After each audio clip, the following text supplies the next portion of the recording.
Welcome back to Gems with Genesis Amaris Kemp.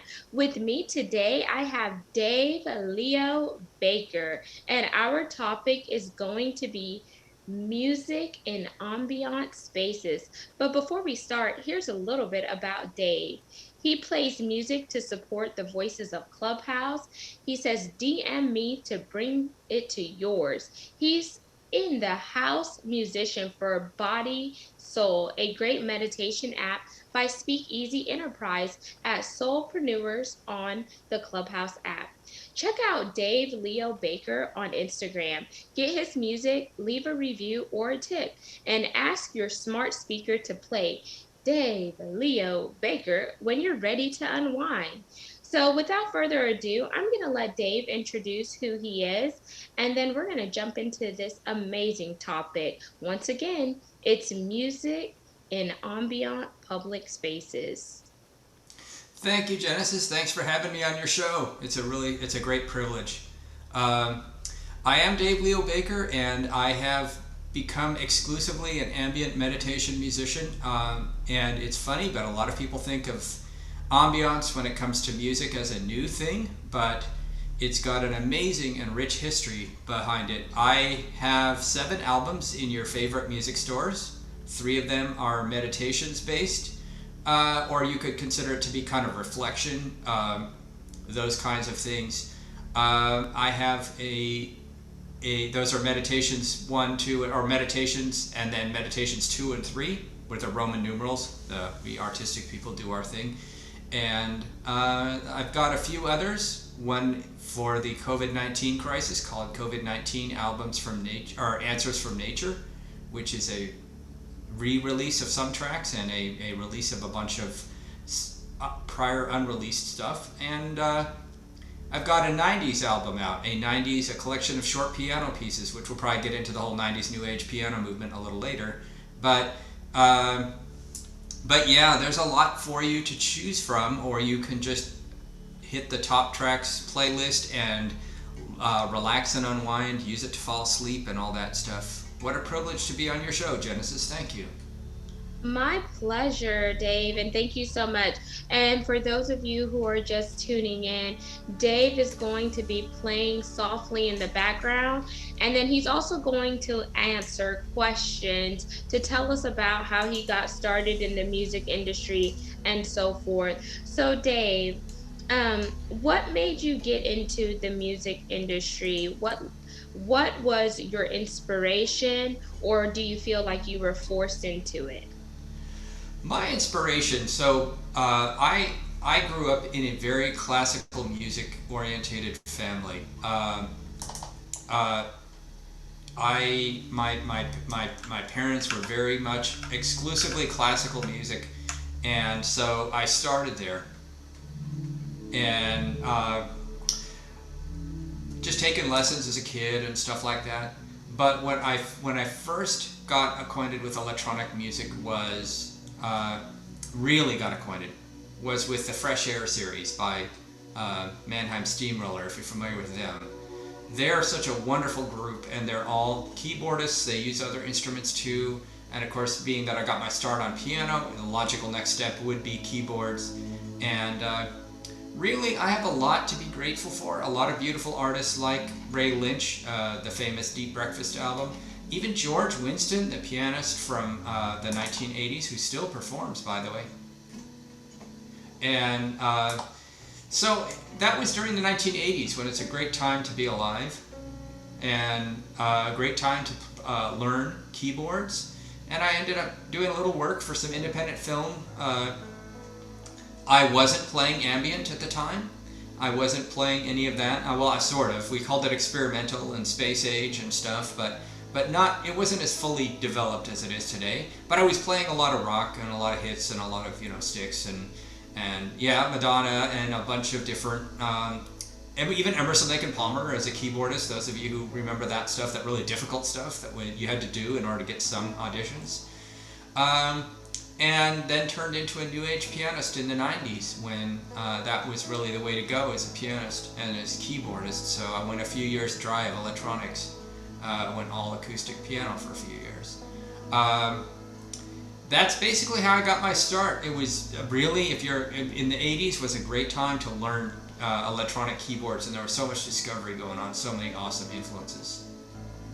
Thank thank you so much, Dave, for sharing that. So, whenever you look back at how far you've come from the 80s to where we are now, what would you say your greatest achievement is in the playing your music and having your music in some popular stores online? I think Spotify, iTunes, and what are some of the other ones that you're in? So pretty much wherever music is, whatever music service you have, the record company just does all that.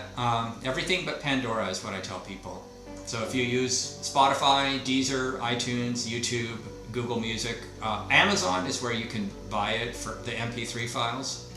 I would say the worldwide spreading of it, where people are picking up on it everywhere. This is just not something that any of us thought about when we were younger, back in the 80s and 90s and stuff. This was, you were known in your local area, and maybe you, since I'm from the Portland area in Oregon, I maybe did a tour or two down through California, and we call them the LA people. They're the big people, with a rock band and stuff. But you're not known. I mean, and what's interesting now is that anybody with a Spotify playlist can curate your music as an artist now. So they can put you on their playlist. They have their own private radio station without all the commercials. And all their friends can listen to the playlist of their music, of the music that they've curated. And curated is just a music industry term for collecting and so other people can hear it. And really, I think that is the greatest achievement. I know a lot of people like to complain about the new platforms and stuff like that, in terms of like how much we get or don't get sometimes, financially. But what happens is that we go places that other places that we would never go before. So if you're a pain clinic or a wellness center and you're using Dave Leo Baker as part of your playlist in your clinic, that means that my music goes places where it would not have otherwise gone. And I would definitely say that is probably the most wide sweeping achievement. I'd say the greatest though is when people tell me how much it really helps them, because I do have a background in the entertainment industry. So of course I'm thinking having a great time and relaxing and a bottle of wine and the things that we do in entertainment.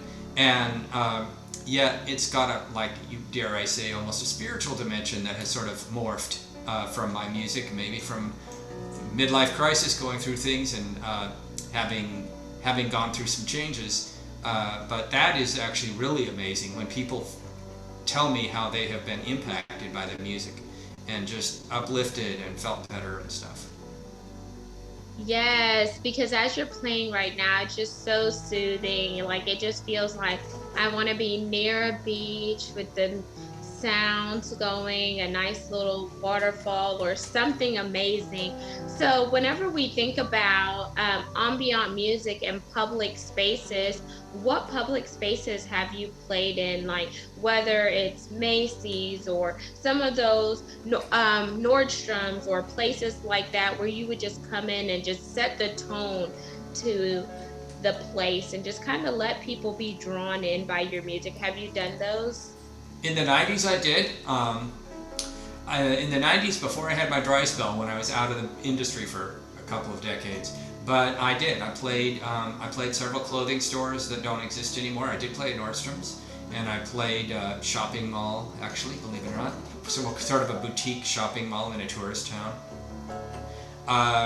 I've played, actually I had a piano in a Safeway, because they had kind of a rich section of the Safeway with all the fancy catering and stuff, and so my piano was right near there.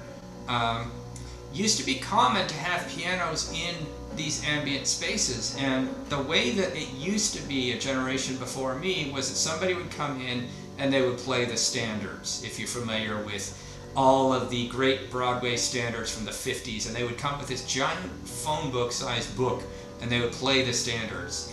But with the new age piano that came up in the 70s and then the 80s and then really got popular in public spaces in the 90s, people started realizing that the way to bring piano into a public space was was to really just maintain a flowing architecture. And my background, having done a little bit of independent film, kind of helped me there to feed off the audience. Because it's not a show, it's not a stage, it's a show, but it's not a stage presence like you normally do in a performance. Everybody's doing their own thing, and if they're feeling better because of the music is there, even if they barely notice that the music is there, then you're doing what's right. And I've had amazing opportunities to do this, and the cool thing is, any of us that have done this in modern times, the average person can benefit. It used to be back in pre, like feudalistic times or whatnot, that only the royalty had musicians. They had musicians for performances, but then they always had somebody who was just playing in the chamber, playing a harp, playing something, a guitar, a lute or something, to maintain the ambiance and literally keep somebody from going keep a king from going crazy or something. And so what we Satie called furniture music or ambient music has its roots in prehistory, really. Do you teach others how to play? I don't actually. I'm not very good at explaining things necessarily in terms, or people that do a really good job of education. I know people who do. They're good at holding somebody's feet to the fire. You have to be if you're going to be an educator. I can help you learn your footwork. Like if you're already motivated and it's like, I need to know how to do this footwork, like the way we do with the cellos and stuff like this. Oh, that's my flute actually. I'm still using my left foot. And how to control that with a bend with my left hand here. That takes practice. That takes practice. I can teach you how to do that, but if you don't want to practice it, I'm not very good at what nowadays people call coaching. And I think to be a really good teacher, you really have to. And I think music education is kind of going through a bit of a shift. Because when I was coming up, you learned your scales, you learned your patterns, you learned all these things, you learned the classics. And that's why you did it. Nowadays, they're basically trying to teach not just young kids, but older people to start learning the piano, and not to make them necessarily masters, but just however they wish to be. So I'm kind of an observer of educators, and I appreciate all the work that they're doing out there. Thank you, Dave, for answering that. And well, I know you have a daughter. So is your daughter interested in playing? My daughter did play drums for a year. When she was 9, she had a drum set in her room. But she's really much more of a visual artist and a wonderful writer. She has an English degree, but I will never forget her beautiful story. It was a metaphor, an emotional metaphor about the feelings of a campfire when she was 12 years old. Like when most of us, if we had to write a paper, barely struggled through it, and it was about what I did on my summer vacation or something. She did this amazing piece of artwork. She is a writer through and through, and so she's a COVID graduate. She's got out of college at 26, or I guess at 25. She's 26 now, almost 27. And looking to start her life in the writing business somehow, or in that whole space. She's very artistic, but not at all musically orientated. Thank you, Dave, and congratulations to your daughter for her accomplishment. And I would love to speak with her at some point, because since I'm a writer as well. And then whenever we think about music and soothing, play a piece, a short little snippet of some soothing music that you would play in a yoga studio, and then I want you to explain why you picked that piece. Yeah, that's a good choice. So I have to be honest that I don't practice yoga, actually. So I just want people to be aware of that in case you practice yoga and you're gonna catch me out on some terminology mistakes. So if somebody is doing a guided meditation and I'm playing with them, I would probably start while you're talking using this sound bowl. It's an instrument that I personally designed because I didn't know what a sound bowl was. And Virginia Shower, the head of the Body Soul app, explained this to me. She's like, I wish we had some crystal bowls. And so she explained it. And so then I designed the instrument, which I now am playing for you right now. Okay, so I'll act like I'm in the yoga or the meditation space, and then you'll play, and that may be a little helpful. Now I want you to close your eyes, take a deep breath.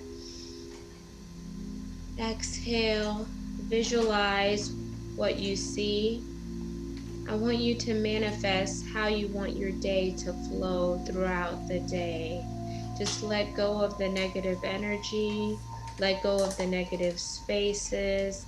Let go of anything that is trying to pull you back to any place of darkness. Exhale. Inhale. Exhale. Be at one with yourself. Focus on your breathing. Get in alignment with your body. Be in one with yourself. Drift away. Find your place of happiness, of peace, of prosperity, of abundance, of light, of goodness. Stay there. Let the music take you to another place. Let the music bring you that sense of ease, that sense of comfort, that sense of carefree. No distractions, just you and your body. Focusing on your breathing. Inhaling deeply, exhaling. Beautiful, Dave. Thanks. So it's all based on cinema, the way I do it. So if you think of movie soundtracks, it's all done on purpose, right? So I've actually, Virginia has been really good for me because she's taken it from cinema to actually a more understanding of it. But like when I do the live Reiki on Clubhouse Sunday nights, she'll often ask for people to be in this space where she's got them by a stream, and I'll often bring in a flute, something like that.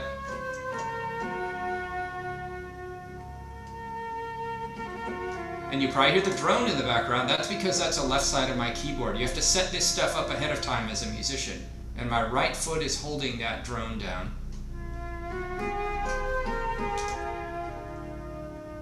And the way you make a flute sound natural, or any of these instruments sound natural, is that you use a combination of tools. So you use a swell pedal, like I'm doing right here, because that's what a wind player does. They breathe in and out a little bit. And you notice they do that too. That requires another controller, which is what my left middle finger is doing.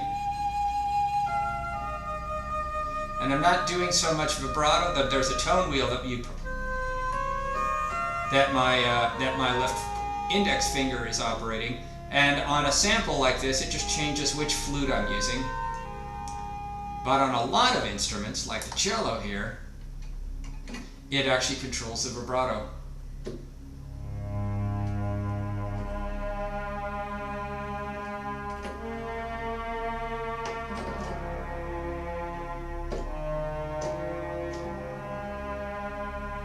And so what happens though, if you play an instrument like this without using any of the tools, it sounds like this.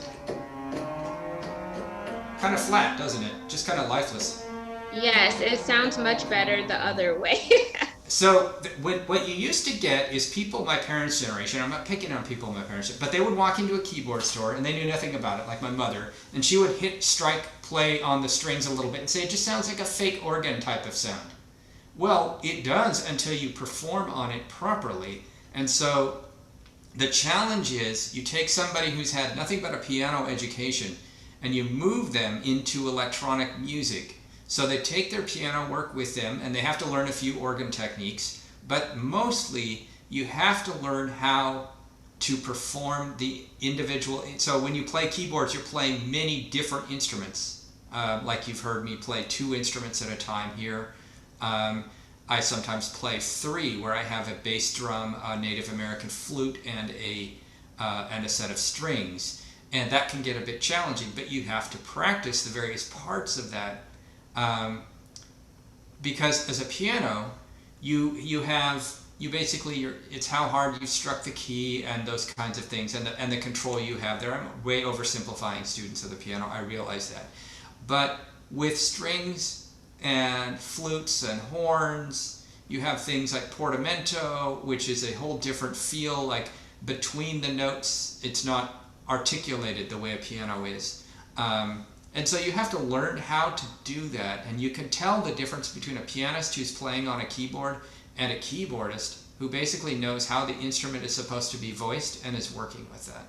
So not to go too far into the weeds in terms of shop talk, that does not just impact ambient music. It impacts every pop hit in the 1980s and every pop hit where they have really used the footwork and all the rest of it.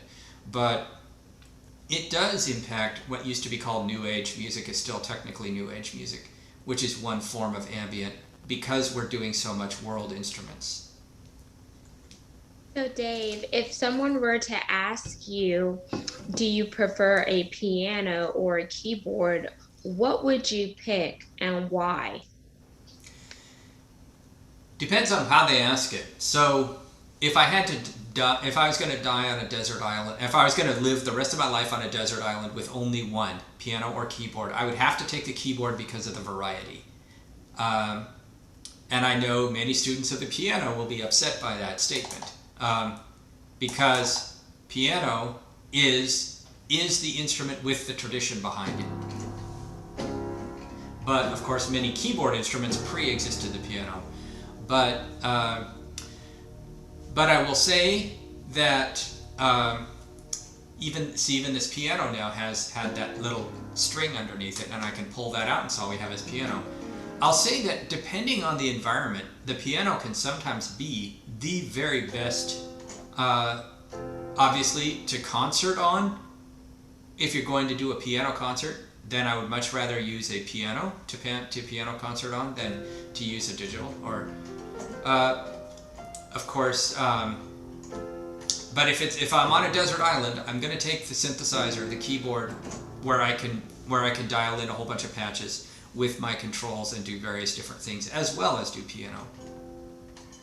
And as we begin to wind down, Dave, I want you to leave a gem that inspires, motivates, and educate the listeners of Gems with Genesis Amaris Kemp, and then close us out with giving us your name again, your contact information, and how the listeners and viewers could get a hold of you if they want you to play in some of their virtual spaces or etc. Well, what I would tell you for inspiration is that I would ask you what inspires you. In music, we say, whose sound do you love? Okay? So if you're a writer, who do you like? If you don't know what your craft is yet, you need to find that. Because you can do something okay. You can do another career like I did. You can be okay at it. You'll never be a rock star at it. But unless you find the thing that you really love your craft. And when you love your craft, people say it doesn't feel like work. Well, practice is always going to feel like practice when you're working on the keyboards. And it's all okay. I don't mind. I shouldn't mind practice as long as I played. And when I hadn't played for as long as I had, I certainly needed to get my strength back. Love your craft, whatever that craft happens to be, because people feel that. You can tell when somebody loves what they do. I remember buying coffee from somebody who said, I love roasting coffee. And I knew he loved it as much as I love playing musical instruments. And I love, and I would say that is step one. Step two is whatever motivates you within your craft. Those are the people you need to follow. A lot of people want to coach you, they want to mentor you, they want to run up behind you and make you a trophy. Don't do that. Don't. I've actually turned down mentorship arrangements because I asked somebody if they loved my sound. Because if you don't love my sound, you need to find somebody whose sound you love, and you need to get with them, because then you are really going to fall in love with. You're going to really learn how to do that. And that's my thing. I think the secret between mediocrity and excellence is doing what you are really love to do. Because you can study all the books and try to learn a craft and get somewhere there, but you won't get there unless you really are doing what you really are passionate about. Now, in terms of using me in your public spaces, well, if you're on Clubhouse, it's pretty straightforward. You just DM me on Instagram is the best way, or Telegram. It's Dave Leo Baker. Anywhere where there's a Dave Leo Baker, that is me. So DM me on the platform that you use. And you just need to mention me on resetting the room, and I'll send you a couple requirements. But if you want it in your premium spaces, the ones you're paying for, I mean that users are your guests, your fans, your users, whatnot, clients, I guess people call it in the yoga spaces. Then if they're paying you for a private Zoom room, then I have a fee structure that works. In the old days, I would have had to charge you a flat $100 an hour no matter what. But what happens if you only have 2 people show up? So I actually have a flat structure. I have a sliding structure that works for your business. Contact me through the same channels. Let's talk. And just like you're hearing it through Zoom right now, you'd be able to hear it through your Zoom there. Also, you can incorporate Dave Leo Baker in your wellness spaces. You could tell people who run, if you don't run the space yourself, to add me to their playlist. That's another way to do it. Get in contact. You can find me on Instagram, Twitter, Facebook as Dave Leo Baker. It's all Dave Leo Baker. Or you can go to daveleobaker.com, which is the original kind of artist website with everything on it. On your favorite music platform, that's where to get it. That's the easiest way to get either the 7 albums, or you can just play through the top playlist. And I really appreciate you having me on your show today. It's been wonderful. Thank you so much, Dave. And there you have it, listeners and viewers of Gems with Genesis Amaris Kemp. You just heard Dave Leo Baker, and our topic was ambient music in public spaces. Thank you again, Dave, for being such a phenomenal guest and just playing all your great pieces during this segment. I truly appreciate it, and I hope it resonates with the listeners as well as the viewers. Signing out, and you know how we do it. Peace, Peace, love, and lots of blessings.